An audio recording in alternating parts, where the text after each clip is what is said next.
పాపమునకు జీతము మరణము, శరీరానుసారమైన మనసు మరణము, లోకానుసారమైన దుఃఖము మరణము. వీటినన్నిటికున్న పరిహారమును క్రీస్తు శిలువలో నెరవేర్చినాడు. అందుకే బైబిల్ గ్రంథంలో మనము ఒక విషయాన్ని చూస్తేనక ప్రిలారా, జక్కయ్య గురించి చాలా అద్భుతమైన వివరణ మనం చూడగలుగుతాం. జక్కయ్య యేసుక్రీస్తు తన ఇంటిలోకి వచ్చిన తర్వాత యేసుతో ఈ విధంగా చెబుతాడు, ఇదిగో ప్రభువా, నా ఆస్తిలో సగము బీదలకిచ్చుచున్నాను.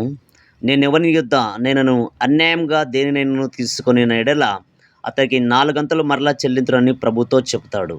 అప్పుడు యేసుక్రీస్తు ప్రభువు తనకు ప్రత్యుత్తరంగా ఈ విధంగా చెప్తాడు, ప్రియులారా, ఇతడును అబ్రహాము కుమారుడే, ఎందుకనగా నేడు ఈ ఇంటికి రక్షణ వచ్చి ఉన్నది అని అక్కడున్న వారందరితో కూడా చెప్తాడు.